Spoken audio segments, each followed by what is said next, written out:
All right, good afternoon, everyone. We are delighted to welcome you to another insightful session on connecting the dots. On behalf of HRAI, I extend a warm welcome to all our participants to today's discussion on this insightful topic: high performance without burnout, redefining sustainable productivity.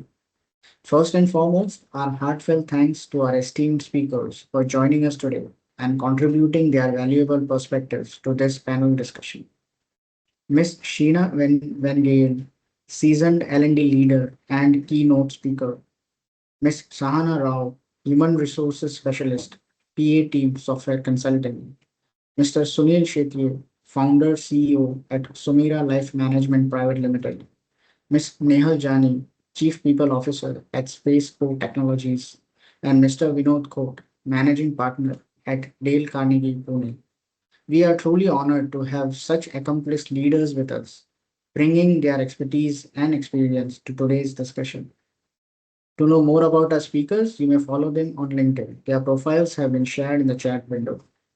For more information about HRA and our upcoming events, please refer to the links shared in the chat. It's now my pleasure to introduce today's moderator, Mr. Vinod Kote, who will be leading this discussion with his deep insights and expertise. Over to you, Mr. Vinod. Thank you so much, Faisal. Thank you so much. Good afternoon, everyone, and good afternoon to all the panelists. Thank you so much for joining. Now, let me start by a few uncomfortable facts. In India, the legal working limit is 9 hours a day. Yet, many professionals routinely work 10 to 12 hours or 12 hours. Beyond 50 hours a week, your productivity drops drastically. And at 70 hours, output barely increases.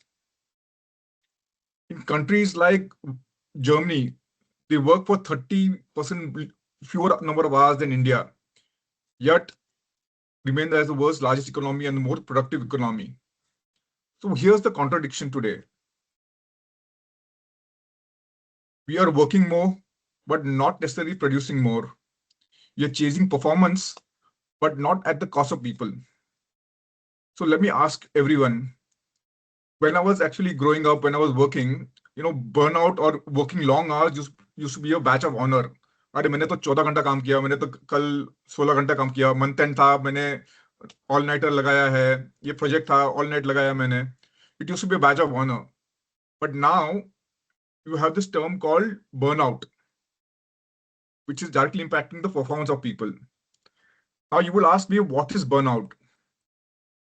Now, Herbert Friedenberger, who coined the term, says that fatigue that comes from caring too much for too long is burnout. Right? Now, with that in mind, let's start our panel discussion. Let me first start with you, Sheena. Is burnout fundamentally a leadership failure, or are we overestimating the role of a manager here? Right. Thank you, Vinod, for setting this context, and thank you for inviting me to be one of the panelists. Well, burnout is one of the most common word right now. I mean, anybody everywhere is just talking about burnout. But the fact is, it is fundamentally not a leadership failure. It cannot be a leadership failure. But what happens is it becomes one when leaders start treating it as one problem alone, individual problem alone. What we need to understand is the fact that it's a system issue. And most of the times managers definitely they matter, but the sad story is they are amidst the whole thing themselves, and they're trying to kind of maneuver and navigate through the term called burnout. And if you actually go back and read what WHO has to define burnout, it is the chronic workplace stress which is not successfully managed. That's exactly what is the definition out there. So which means to say that this is absolutely not an individual mental health issue. It is collective. It's a function of chronic workplace stress, which means to say that a lot of us have an important role to play, and blaming just the leaders for this is absolutely not the right thing to do. And even if you kind of slice and dice the word burnout, we understand that it stems out from various factors, right? It could be, let's say, over workload, unsustainable workload for that matter. Or sometimes when we don't have the autonomy, we don't have the control, it can probably lead to burnout. Or sometimes insufficient recognition can also be burnout for some of us.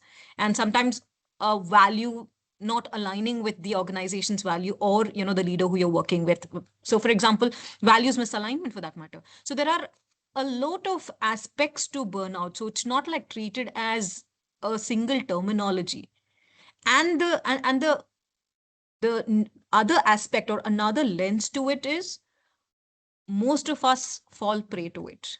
It's not that only somebody who's a great performer is not in the hideout of burnout. A weak performer, an average performer, a great performer, or a plus performer for that matter, all of them kind of fall prey to it. So it is the fact that it is definitely not an individual problem. It is a chronic workplace stress that needs to be managed by all of us. And leaders can definitely play an important role. Now, in terms of, if the leadership can probably wear the lens of supportive, empathetic, transformational leadership, which, when I say that, of course, these sound very fancy in terms of English, but the basic nuances is, can we support our team well? Can we give clarity in helping them understand what is expected? Can we probably not ask for information or data yesterday, as on yesterday? That's something that we will need to address as well. So these are minor aspects that probably can help us change our narrative if we go back and think through it, in a greater scheme of things. That's my take on Thank you, China. burnout. I'll tell you something. During my time, I used to have this boss who used to come in at 6:30 and say, "Okay, I want this tomorrow," and then he would Yeah, simply go home, and all of us in the team would sit overnight trying to get that work done. And when we used to present it next day morning, he's saying, "अरे ये तो अभी नहीं due नहीं है, अगले हफ्ते right. we may have to present it. I wanted a backup." And we used to get so Absolutely. frustrated about the whole thing. It was really crazy. But thank you so Absolutely. much, Ina, for sharing that. Sulil, let me get you in out here. What are your views, since you are a senior person from the operational and background? If you can come in here, that'll be great. Yeah, thanks a lot. Thanks all of you. And let me just quickly, move on to topic. See, you'll have to see what are the reasons actually. And the reasons, I mean, from the top to down level. I mean, from the organization, from the top level to the, individual vertical levels or the division levels, and team manager and employee itself. I mean, see, for example, in an organization, if you'll see the policy, how the EI organization, basically, which is the leadership of the organizations, then how the guidelines are basically given by the organizations, how the budget, that is the main important thing, how the budget is allocated to your, working. And what is another issue is what authority is given by your organization. For example, you may be in some division, and how your voice is basically goes up to the top management level for any kind of issues. I mean, and the budget is important because obviously the resources are basically there, and the overall framework basically from the organizations, and what is the culture. The culture means, is it a higher end kind of culture, or, it is basically a balanced kind of organizations. And, maybe, some people, some organizations, they give a values to the people, but then some organization, they give a values to the money. I mean, it depends on the how your organization is from their EI, and it is totally dependent on the topmost person of the organizations. I mean, and then, let's come to the kind of individual vertical, which is basically form, and how they have basically, how kind of methodologies, how their review mechanism is basically inbuilt, how the processes are very clearly inducted, and how the managers are being selected, and how the target is given. Those are things are really really important, and their voice is basically heard by the management. So the division or vertical people, their leadership is included into the core committee, so that their voice is basically heard. I mean, so in case of any kind of burnout from all level, actually it will be addressed to the, the top management. And then of course comes with a team manager. The manager, his emotional intelligence is very, very important. I mean, so how his personality is inbuilt, and how he's basically, manages the team. That is most important actually, because I mean, as rightly, you said, the last minute some task is given and he's not having any kind of, a kind of appreciation for the people who have worked for it, and he's canceling and all those things actually. Or at the same time, he's having the kind of empathy about the people who are working. So it's a kind of, the balance, EI kind of atmosphere. And of course, the last thing is the employee's his own personality. I mean, how he takes up and how his personality is balanced. I'm giving you a little bit detail on what is the personality. The whole universe, or we operate in a kind of duality, and our personality form based on our past to present experience. I mean, and we see the entire world from your personality, and this personality exists in the consciousnesses, and and we react, we respond to the people based on our personality parameters actually. So I mean, if your personality takes care of balance, I mean, if the personality is balanced, the other side of duality, if you are facing any problem, the opposite side of that duality is always going to take care of it. If you're under the stress, you will engage yourself into the different kind of things, and that's how basically the burnout basically overall, I mean, if you'll see from top to down level, the burnout is there. So I give the I mean, okay, organizations and all those are important, their policies are important, but then we have a karma like this, and we are basically engaged into this kind of environment as a part of our karma. So basically, we have to sustain, we have to float, we have to, move on. So all those parameters we need to have in our personality itself and take care of this actually.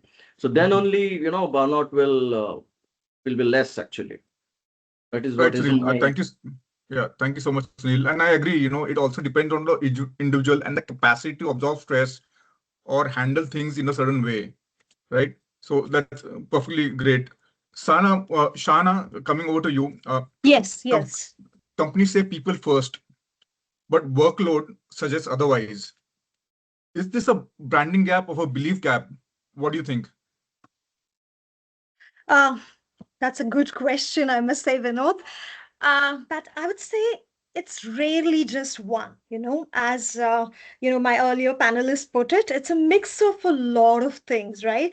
So in this case, both branding as well as belief, right? So see, most organization, they want to be people first, okay? They have a strong intent when it comes to values and when it comes to messaging, the leadership narrative, but the gap emerges how those beliefs are actually translated into everyday decisions, right? When they're under pressure, especially. Okay, when deadline tightens, the growth targets accelerate, then you get the priority and then you get the feel of what actually, is happening within the company, right? So, what I mean to say is that, see, they basically the people first organization, that they don't mean that they're low performance or a light workload or any such. It is just that they want to be sustainable. It means you design a workplace in such a way that it can consistently deliver without burning out, right? So we've already heard the definition of what a burnout is, right? So we cannot be contradicting that messaging that we have. So just to give you an example, see, Amazon, we all know that it has positioned itself as customer obsessed, right? Customer comes first and not explicitly people first. So we know even without getting into Amazon, a person or a human resource, okay, he would know that, it would require high performance. It is intense workload and it's very clear expectation, isn't it? Similarly, a few years ago, Goldman Sachs, okay, it made headlines when this junior analyst kind of reported about 100 hours of work week, and they responded with intervention, and there we kind of happen to see the visible gap. Say, if I have to come to say some Indian example, Tata for that matter, right? So Tata had this. I mean, it's kind of presented yourself as deeply cultural in terms of people first, isn't it? In terms of branding, but it is in their welfare, in their community focus, everywhere it is handled. But something like there is a something like extra work hours, or there has been such burnout patterns gets reported by that, then of course the measure, it kinds of goes haywire. Similarly, if you consider something like Flipkart, they know the peak sale event, okay, the workload would spike significantly. But there are times that is an expected cycle, okay, the person can prepare themselves for it, the organization plans around it, all right, and then it gets back. Similarly, you must have heard of Zomatos and all that online delivery, portals that we have periodically. They all know, like, it's commendable, execution heavy environment. Things are not transparent, isn't it? So hence I would suggest a three common breakdown to point this out, okay? First is alignment. So what leaders say, okay, is what to be followed in the KPIs or incentives. So that is what has to be followed by the manager who is handling that particular resource, okay? That is how once we can optimize what gets measured. Next is like capability. Okay. Now managers see that, I mean, his expectations are at another level, but the resource is not able to kind of handle, right? So the balance performance with well-being and the intention, maybe the knowledge gap, or maybe, the priority gap, or maybe yeah, the prioritization of all the tasks that the person is handling, right? And another is the system design itself, that when you plan for the head count, when you plan for the role clarity, the workload distribution, then you plan accordingly as per where do you want to stand, what should be your intent, what is what is that you want to showcase to your employees, right? So how goals are set, how performance is evaluated, or how leaders are rewarded, or how employees are rewarded, what work is designed in itself. So all this is lived, so when branding becomes believable, isn't it? So hence I would suggest that it's a basket of a lot of these elements. So we, whatever you market, whatever you measure, whatever you manage, so I would say it's a value when things are not going well, then it's a choice you make when it's inconvenient. So when it is inconvenient, you do the right choice, I would say, to Okay. avoid burnout. Yeah. Thank you, Shana. Thank you so much for your thoughts. Nihal, over to you. You've been working with a lot of Gen Zs in your company. Uh, is work-life balance outdated? Vinod, I don't think so. The work-life balance would be outdated, but honestly, the definition was changed completely. It is about involving. I have read one survey that is belongs to the Deloitte, that would be mentioned a survey that was with Gen Z and Millennial. So in that survey, that is completely mentioned that like 49% of Gen Z prioritize flexibility over a salary. So that tells us something like that, that clearly mentioned that there is not about not getting the works, but they are looking for some control over the time. Okay, so Gen Z is not asking about the balance in the traditional sense, but they are asking about the integrations, flexibility, and control over the times. I'm giving the my company's examples, like in our space. So like we have conducted the like stay interviews, and we realized that like people did not want fewer responsibility, but they want more autonomy. Like they want leaders to move from rigid structures to the flexible hours. So when we implemented that, we measure that like the productivity would be improved. It is not about the downside. Okay, so that shift is, it's no longer about the balancing work and life separately, but you can say it's about designing a work that fits into the life sustainability. So you can consider that because of the today's people don't want to leave the company due to overloaded or due to high burnout, but they leave due to the lack of flexibility and the control. So you can consider from them, my take is like work-life balance is not outdated, but you can consider lack of flexibility, it would be there. So that is my take. Yeah, thank you, Nehal. I completely agree with you. There was a time 25 years ago when I started, the leadership style was command and control. जो boss ने बोला है वही होना चाहिए, तभी होना चाहिए. And now we've seen a set of leaders who are, have a lot of empathy, who have a lot of executive presence, and are able to manage the teams much better. Of course, like you Right. said, once you give flexibility to your team members and they don't abuse that flexibility, you will see the productivity increasing. So I completely agree with you, and that is what today's Gen Z also looks for. They're not averse to not working. They want to work. They want to work on their own terms, on their own time, and not overstretch at times. So that is there. Also, I So Vinod, I also would think like that to. today, from our parents' time, you see, roti kapra makan was a question mark. But the current generation, everything roti kapda makan is sorted out for them, so they're not worried about that part. They're worried about the other part now. Okay, beyond office, what can I do? So that's where I think some of these things have come up. They want Right. to do their work, their own ownerships. They don't want any kind of restrictions in that. आपने काम दिया है, that we will do it. Don't interpret in that. Perfect. So I think it is work-life integration and not work-life balance anymore. The minute you consider work and life to be different and then you're trying to balance is when things go out of control. So the minute you kind of integrate that, I think that's another mantra to kind of succeed and tackle burnout. Fantastic. Okay, let me just get the audience in. I know a lot of people are joined in. I see around 25, 28 people joining in. Let me have a quick show of hands or a question. In your individual organizations, what gets rewarded? Is it efficiency, that is delivering less in delivering in lesser time? Availability, which is always being on 24/7, whenever boss calls you, you should be there. Output, yeah, you come, you go, I don't mind, but काम होना चाहिए. Or visibility, I should see that you're spending 12 hours in front of me in office. Doesn't make a difference whether you have done something or no. So quick question to all the audience, if you can just type in the chat, that'll be great.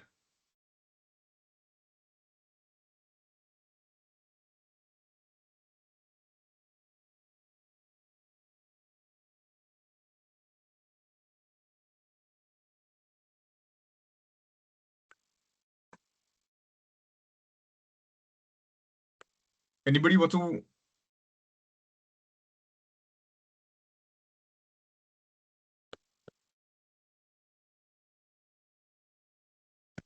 You might want to write the options in the chat as well, maybe. Right.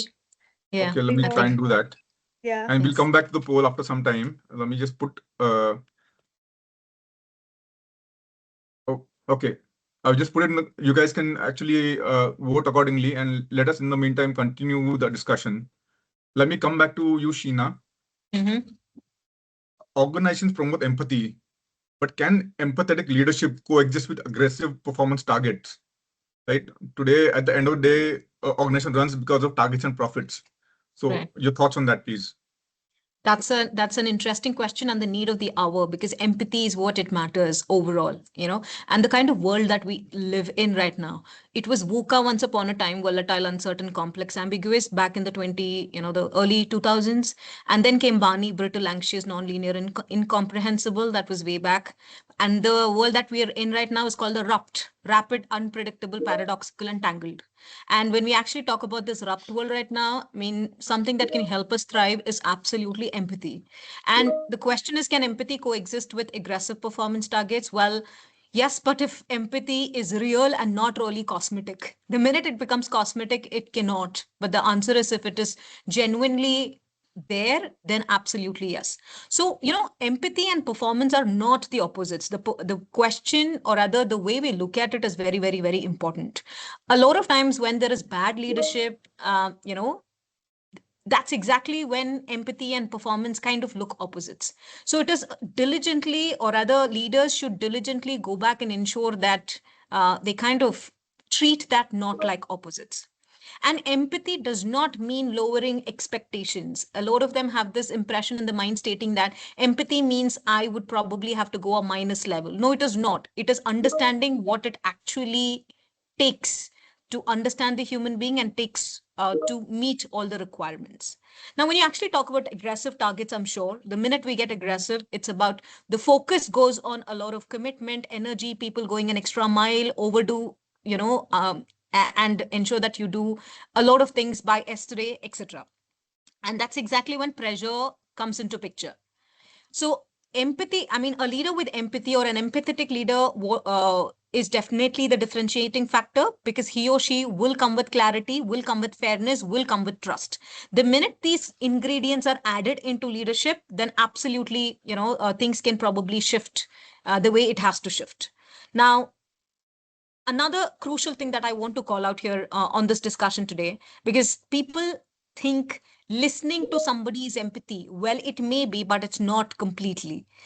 People think acknowledging stress when somebody talks about stress is empathy, maybe to some extent, but to a larger extent, it is not doing, a lot of benefit, or it's not adding benefit.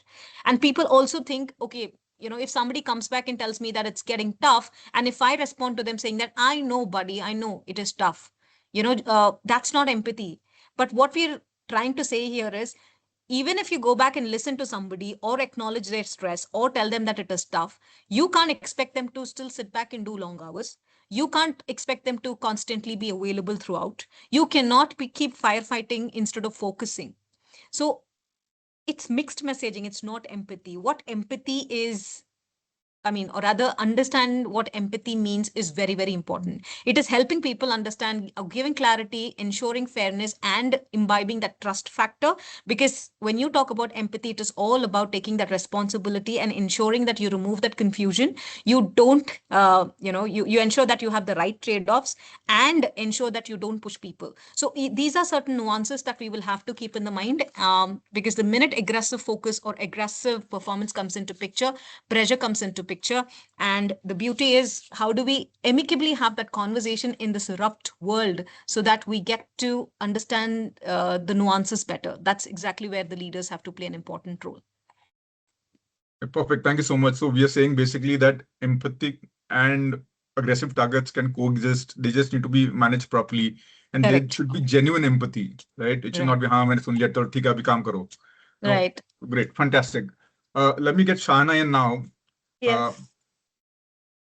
can a highly engaged employee or a high pot employee that we call actually burn out faster because they care more or more high performing? Yes, the short answer is yes. But in fact, most engaged and high potential employees are at risk of burnout. Okay. And the data is very clear on that. Okay. This There is some study which was done in University of Cambridge. Okay. It found like half of the employees who are highly engaged were also exhausted. They were also considering exit, leaving. So engagement and burnout are not opposites. They do coexist. Okay. So five highly engaged employees have reported burnout. So the psychometric insight to this is, um, they high performers naturally take on more demands. Okay, but organization don't always increase their resources proportionately. Okay, but over the time when this overcommitment kind of happens, the psychological pattern at play, so then obviously the person who's observing it will break down, right? So there is, yes, overcommitment bias. There is, in few people, they identify their identity is with work. Okay, their self-worth rides on their performance. Okay, they kind of switch off if something around failure happens, right? And another thing is, the organization itself will have this, you deliver, you get rewarded with more work, then you deliver again, then you're rewarded with more awards. That is kind of a loop, which goes on until somebody's capacity breaks. And how do you know it breaks? Maybe, the exit, or maybe it shows in their medical record.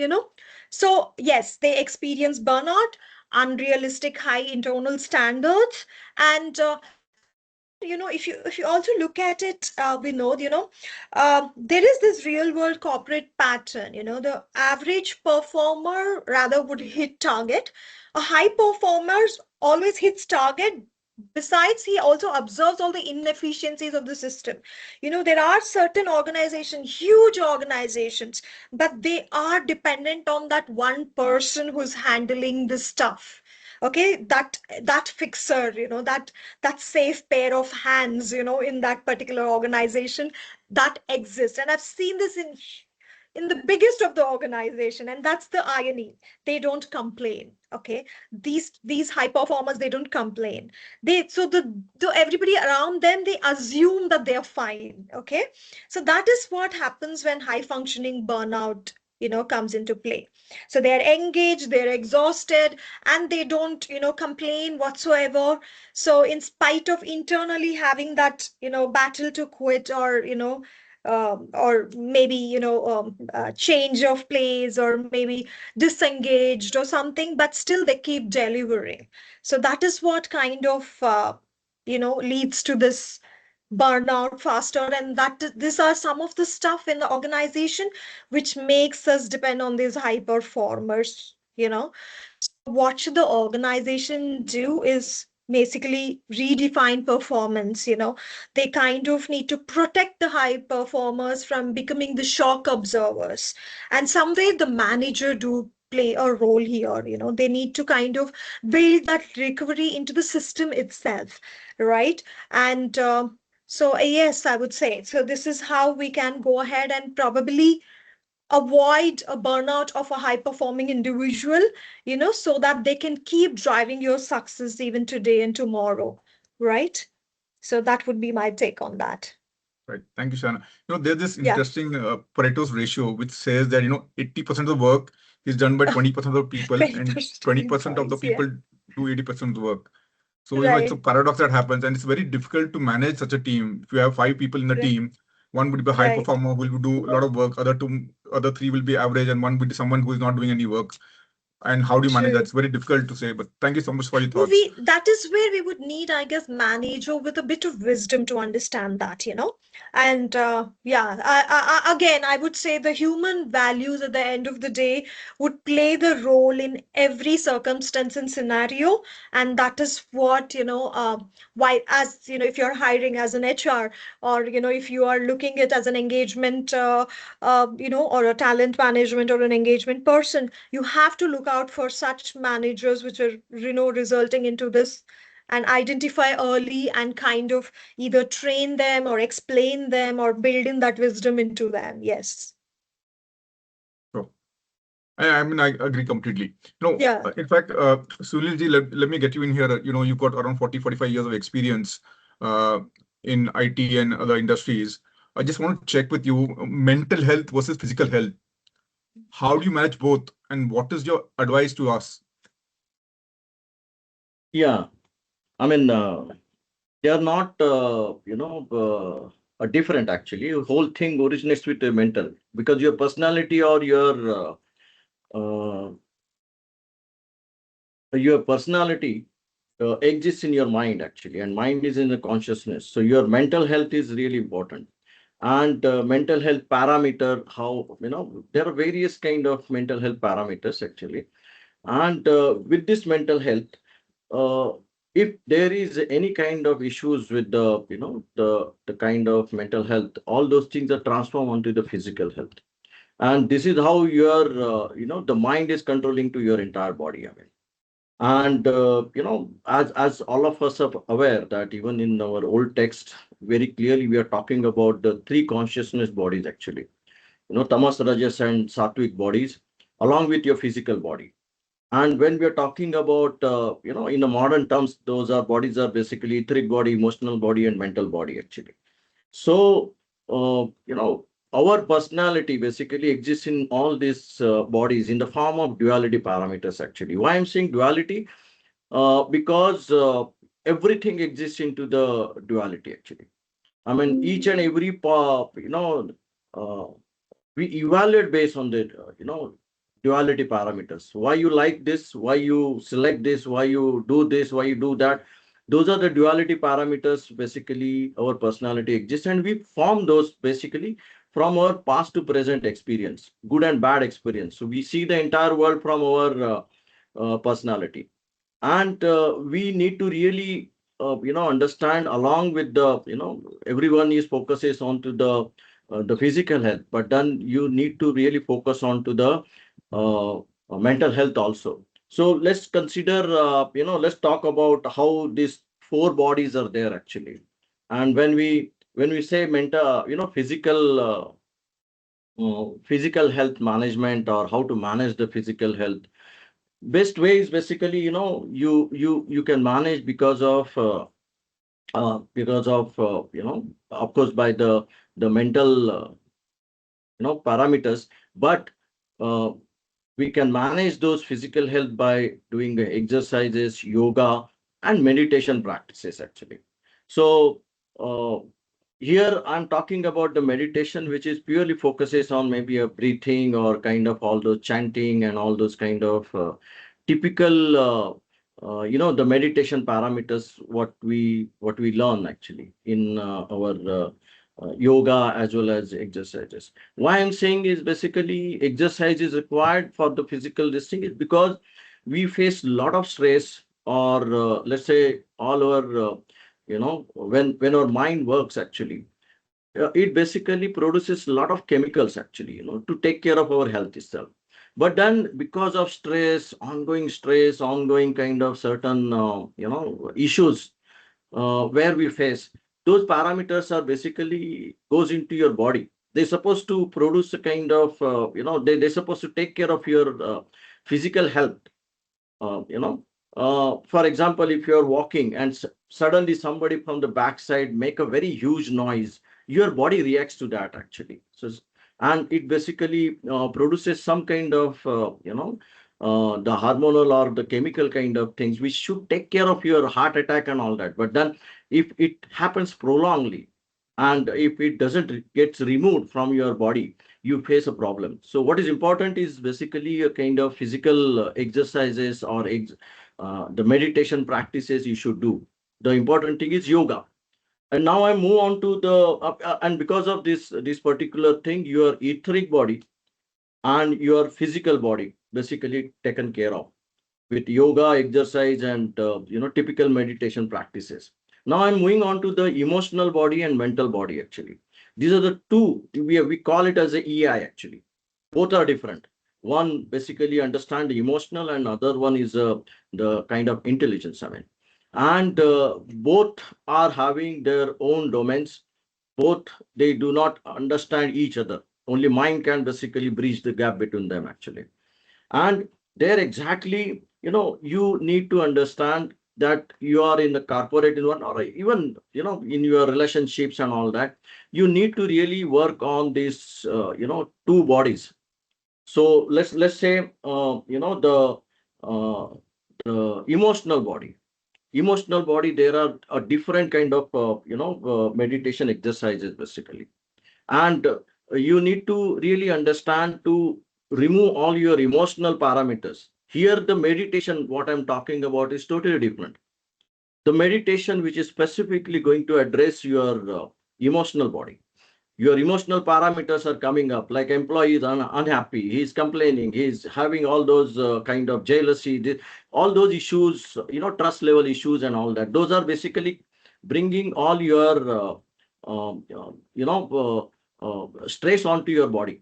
And there exactly you need to really balance your emotional part of it. The same thing with the intelligence, I mean, the the intelligence kind of meditation is totally different. I mean, uh, when you are practically addressing some kind of performance things, and you are being paid for the your EI, you need to really improve on to the whatever company is basically expecting from you. And if some kind of lagging is there, you have to really exercise those particular parameter. So maybe you are having the kind of intelligent related issues, but then you basically respond it from the emotional side actually. So that's why I'm basically talking about the emotional intelligence, which is broadly we are talking about. But then I'm basically talking about the duality. each and every item has got each and every decision making. We involve the duality parameters. So you have to basically balance the duality parameters. And when you have different kind of meditation practices in your uh, addressing different practices addressing your emotional and intelligent body are totally different. And I basically uh, would like to focus you on to, if, let's say, if you have emotional things or what meditation you should do for this particular thing, or intelligence is totally practically whatever is happening with you, you need to really meditate on that. And you need to really ensure that those things how to go. So the self healing is very, very important from that perspective. And there exactly the meditation, basically someone has to be given a kind of methodology how to do that type of meditation. I give all those kind of things from my courses actually. Even the duality parameters actually, there are so many duality parameters. And if I mean, that's the blueprint of what you have formed. And based on this duality parameter, you form your entire body system, the consciousness system, what I'm talking about. Like your how much you are emotional versus intelligence, how much you are processing by left brain, right brain, and all those parameters are really important. And if you are basically having the imbalance, you are going to face a problem. So let's take an example. You are emotionally 40% and intelligence is 60% on. Despite while when we exercise the duality parameter, you are fairly balanced, because if some problem, though intelligence is 60%, emotional side will also fairly balanced, and it will take care of you. But let's imagine you are 80% on the intelligence side and 20% on the emotional side. You're good.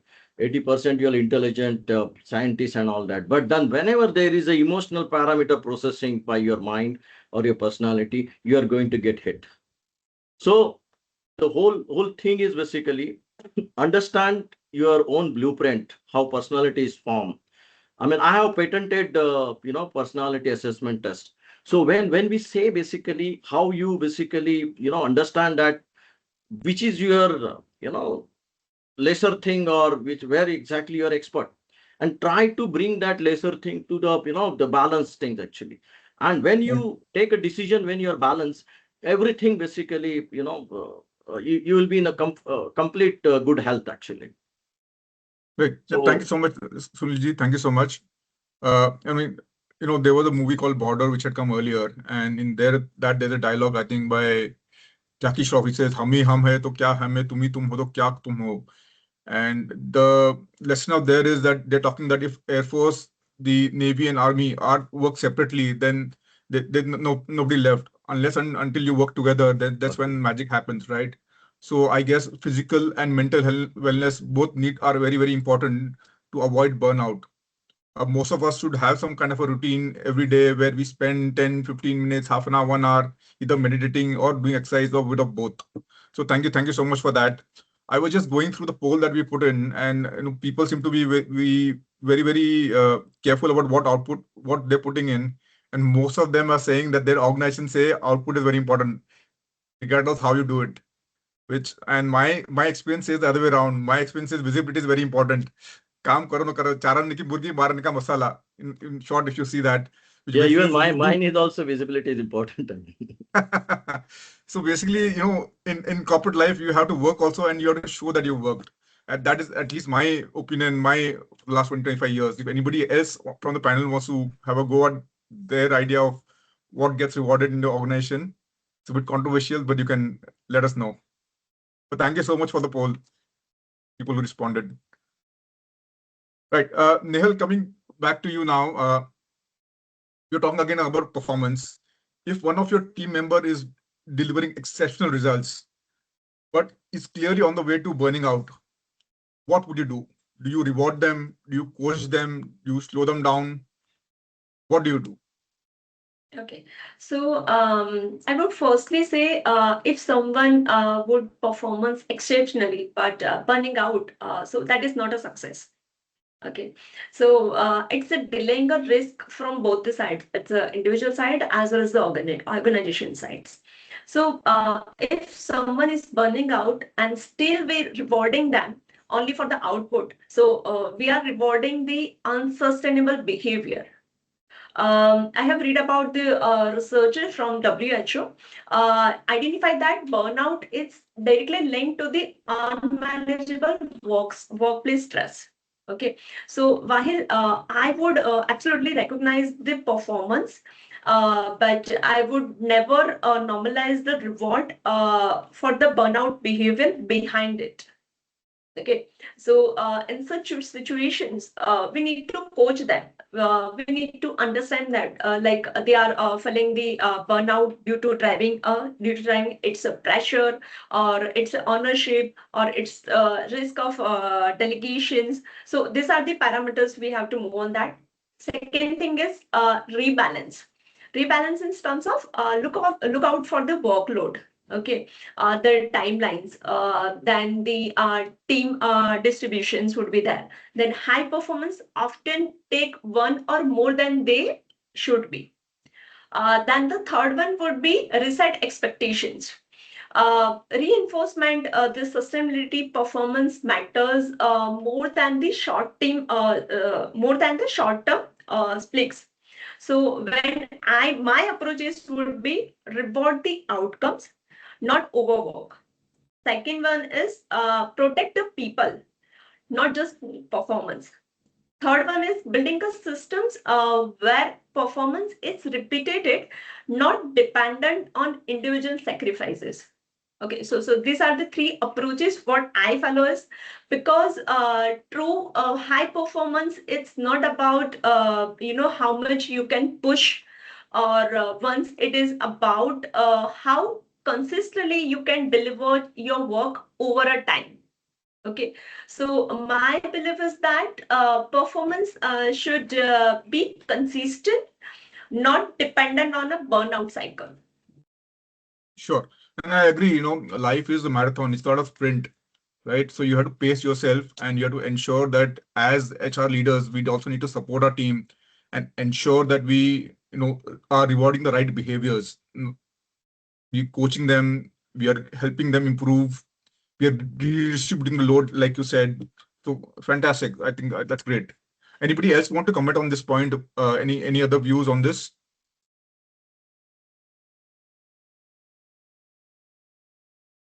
Okay, let me just open a question to all of you, right? And this is again a very controversial topic. Are we using AI to protect our people or push them harder?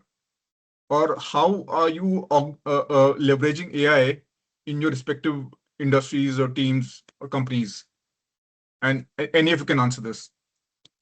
Well, I think I'll go first.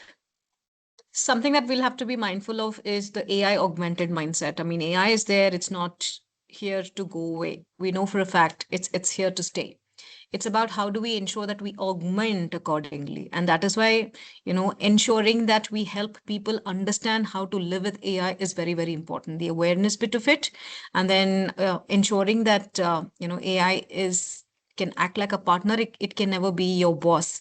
The minute you kind of give AI the authority, then it can rule over you. So ensuring that we do that due diligence and helping people understand how to augment and will probably be the first step, is what I think.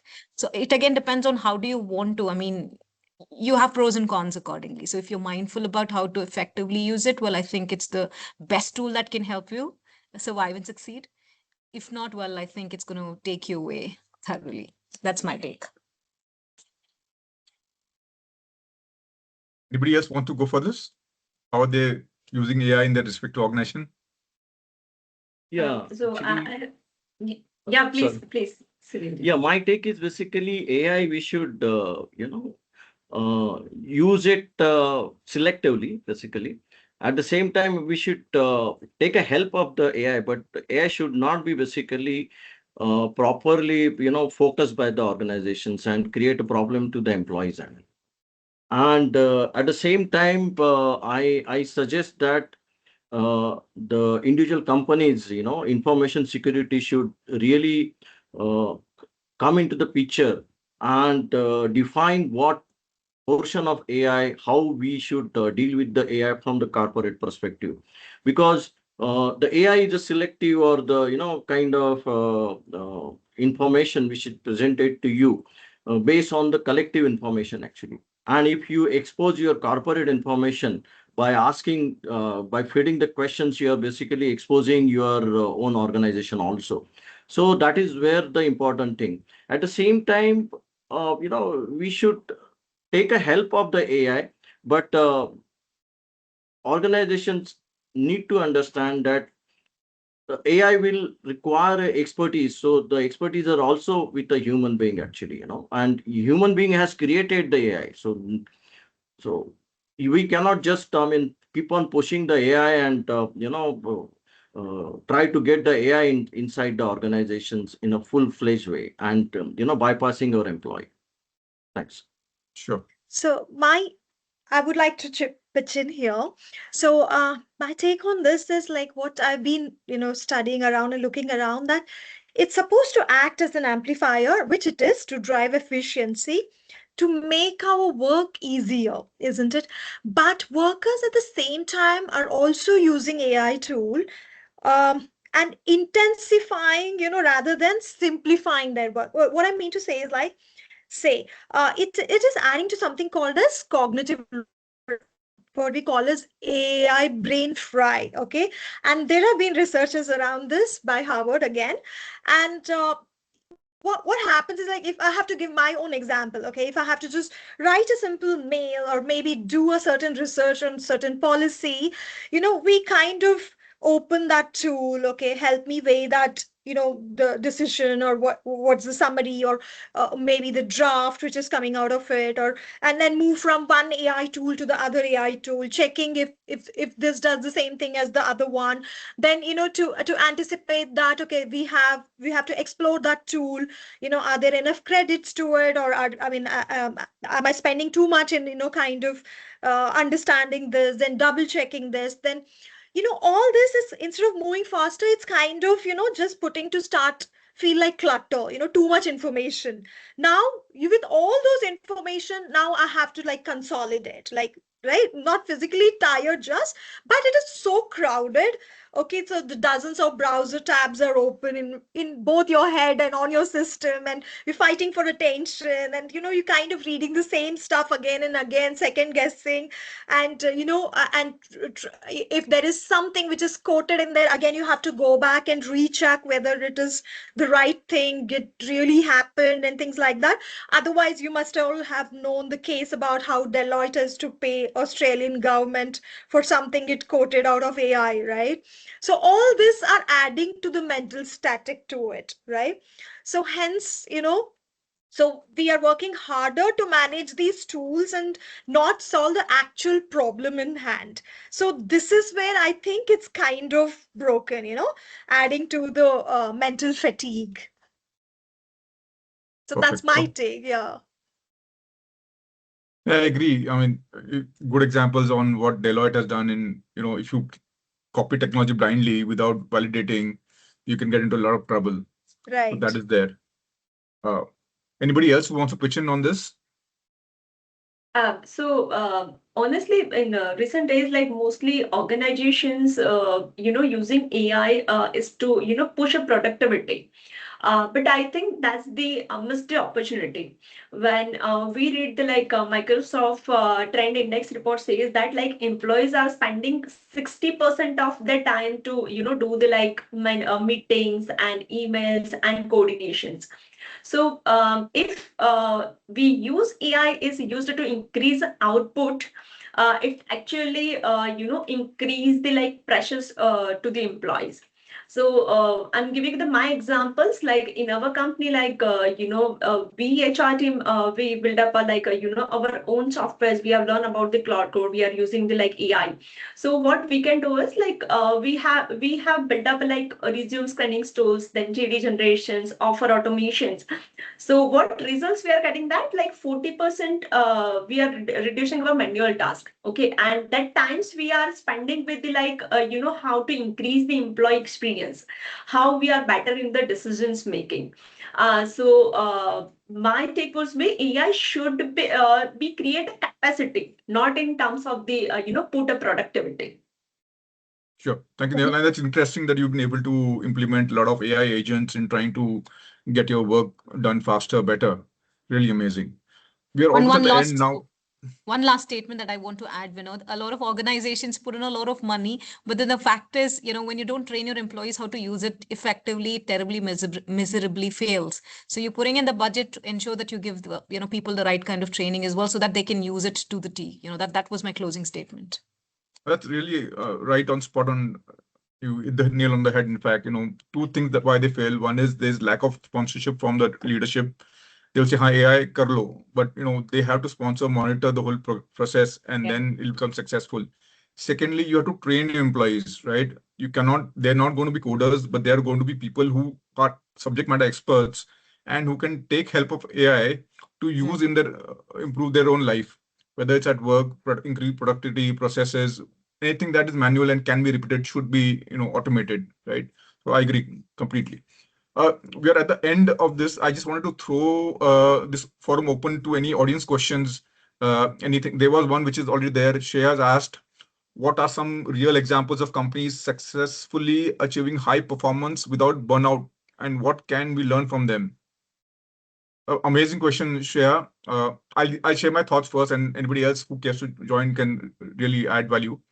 One is I admire a company, Zerodha. What Mr. Kamath has done, he's young and he said, I don't want people who work hard. I want people who work smart. They need to realize what they do. He's also has incentive for people who lose weight or remain fit, and they have an employee benefit program around that. There are a lot of banks. I work for banks like HSBC. Now, HSBC had this policy that any and every employee has to take 15 days off in a year. And during the 15 days, he should be inaccessible. He cannot access his mail. He cannot reply back to mail, read mail, anything. Right? So that allows the person to totally switch off from work. Initially, 2-3 days, it is uh, 2-3 days, it becomes a challenge. But later, they are able to at least switch off for 8 to 10 days. And then once before they join again, they switch on and start thinking about what they want to do. But these are some companies I think who do really well in terms of trying to give their employees some time off, right? Anybody else with any examples? Well, I can't think of any examples. I mean, or rather, I don't want to quote any example at the moment. But then what I can definitely call out is the fact that anywhere where you literally diligently invest in people and have interventions with people and, and care for them, I think these are those organizations which will kind of thrive and survive well. Great, great. Hajira has asked another question. How can organization focus on creating awareness to achieve performance by mitigating burnout? It's a very interesting question. See, during my time when I started working, burnout was not even a word. We used to come and just work and go back, and it had to be done. Now, of course, there's a cycle which happens, right? There's this all industries have their own cycle. Earlier, the cycle used to be 9 years, 12 years. But because of technology improvements and global scenarios, now cycles are becoming shorter, and sometimes the up cycle, down cycle happens every 2-3 years. And therefore, that also adds to all the stress and all. Plus, our travel time, our commute, other things add. If earlier, people used to just travel for half an hour, they used to stay close to office, travel to the factory or office, finish it by 5:30 and come back. Today we are always on mode where we travel for 1.5 hours, come back and still are checking our mails before we sleep. So it's very important that some awareness, a lot of awareness is created around mental health and all. And I will also, in fact, ask everybody, all the panelists, what is your one advice or to all the people on how to improve or prevent burnout? If you had to redesign one leadership behavior that directly contributes to burnout, what would it be? Creating constant urgency. Great, that's great. Because our bosses keep saying, "Arey, ye urgent hai, abhi kar lo, urgent hai, abhi kar lo." Yes, if our bosses stop doing that rather, and plan things, and not everything becomes urgent, that'll be really great. Thank you, Uh, Sheena. lack of clarity. Clarity, fantastic, Nehal. It's very difficult to work with a boss who doesn't have clarity, right? If you don't know what you're supposed to do or what your boss expected you to do, you will be reworking on the same thing again and again and again, and it'll learn to a lot of fatigue, frustration, and burnout. And if bosses are clear about what they want and are able to clearly explain what they want, I think that'll solve a lot of burnout issues. Fantastic. Yeah, I again, emphasize on balancing the personality actually, because if the leadership is balanced, he can understand both the side of the personality, and he will take a necessary action. Otherwise, what happen is if the personality is on one side, egoistic, or we have a lot of other issues and all that, but then that personality doesn't understand the other side of the parameters. It's typically the emotional and intelligence actually. So the leadership should be balanced in terms of personality. Agree Yeah. completely. The leaders, as leaders, also we have a lot of responsibility. Like they say, Spider-Man says, or Spider-Man uncle rather says, with great power comes great Great responsibility. We responsibility. as leaders have a lot of responsibility towards our team as well as our organization. And somewhere we need to balance that and ensure that we are not too harsh on our team. We are there as not only as bosses, but as mentors and Yeah. coaches to our team and can get them up there. Fantastic. There's another question that has come. With the rapid adoption of AI in HR, which tools or technologies do you believe HR professionals should prioritize learning to stay future relevant, future ready? This is by Anusha Ghosh. I think Claude Work HR is impressively working well. Yeah, that is the latest one actually. Right. So I think what we are saying is we need to embrace AI and we need to understand how it works. And it is a very important tool. So Right. there are a lot of tools which are there, be it as simple as something as Claude or AI or Mhm. Copilot or ChatGPT, where you can help reply back to mails, create mails, do your Excel sheets, or something as advanced as the Claude, where you can, like Nehal was saying, that they've actually made AI agents which will help them automate a lot of this Right. stuff. So Mhm. as HR professionals, we need to be one data driven, understand what data says, what it means, and understand how to interpret data. We don't need to code ourselves, but whenever something is presented to us, we should be able to interpret it and get insights from it. Plus, we should see whether we can automate stuff and free our own bandwidth for more important things. That is something that I can think about. Yusha, I hope that is, I've answered your question. Anybody else? Any thoughts? I think you've called it out good, Vinod. There's another question by Deva Priyo. Is burnout more a cultural issue than individual issue? And do flexible work policies actually reduce burnout or just shift it? I think it's a mix of both. It could be Mixed. cultural issues. Yeah. I think Sahana agrees to what I just said Yes, as well. yes, absolutely. Yeah. It's the way you kind of take it, and flexible work policies can. I mean, if you really want to ensure that you don't get burnout and then use flexibility as a parameter, why not? It's the mindset. It's individual's mindset and the approach. So So we're saying it's a bit of both. Fantastic. Yeah, flexible Oh, work, mental health programs, outcome-based performance reviews, all this add to the improvements of it, of course. perfect. I think we've had a very, very engaging, discussion, and thank you so much for joining to all the panelists. Let me try and bring all this together of what we've discussed so far today. Uh, so we started with defining what burnout is and what we can do to prevent burnout, right? We started with a simple idea: high performance without burnout. Mm. Uh, but what we uncovered was that burnout is not just about individual working too hard. It's about systems that reward visible over value, right? And then we said, okay, maybe we should not be rewarding uh, burnout or causing burnout. It's about culture that celebrates effort more than effectiveness, right? Even the chat, we said, okay, results are important. As long as the results are achieved, then it should be okay. But that is not the case today from on ground experience that we've seen. That visibility is equally important, and that is very unfortunate today, because if you have, say, performance table, which shows that you're up there. You don't need to, your boss should be able to see that your performance is very good. Instead of you going there and sir, मैंने ये किया, sir, मैंने ये भी किया, मैंने ये भी किया, इतना इतना result आया. But unfortunately, I hope we evolve to a stage where, data speaks and people are able to interpret data, and also, you don't need to go and keep talking to your bosses कि मैंने इतना इतना value add किया. They should be able to see it there. It's also about the definition that of performance that hasn't evolved, right? We need to have that definition of performance that evolved.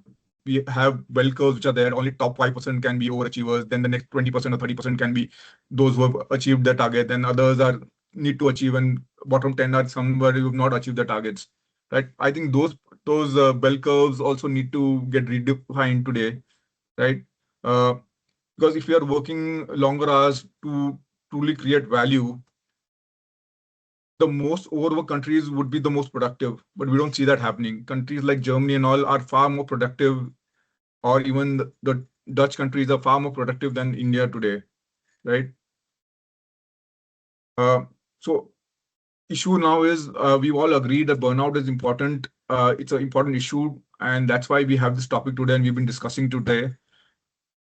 We need to, as individuals, as bosses, as managers, as leaders, recognize that burnout is an issue. We need to ensure that we ourselves spend both mental and time both on mental and physical wellness. Shetaji spoke about that part in detail. We need to maintain that balance. Okay, and we all agree that we can deliver results without actually begging people to deliver them. Right? Thank you so much for coming on the panel. Thank you so much, and I thank all the people who came and attended it. Thank you so much for your time and effort. With that, we'll end the session today. Faisal, over Yeah. to you. Thank you, Vinod, for skillfully steering the discussion and ensuring a seamless flow of ideas and excellent engagement. Thank you to all our esteemed panelists. Your insights challenged conventional notions of productivity and highlighted the importance of creating workplaces where performance and well-being go hand in hand. For those eager to learn and grow, the recording of today's session will be available on our YouTube link shared in the chat window. Thank you to all our participants for being part of this session. We look forward to welcoming you to the next session of the topic Future Ready CSR Integrating Tech, Talent, and Sustainability on April 16, 2026. With that, we conclude today's webinar. Thank you for being part of this journey. Take care and farewell for now. Thank you, dear speakers, once again. It's been a real pleasure. Thank you. Thank you. Thank Thank you you. so much. Thank you. Good day. Bye-bye. Thank you. Bye. Bye-bye. Thank you.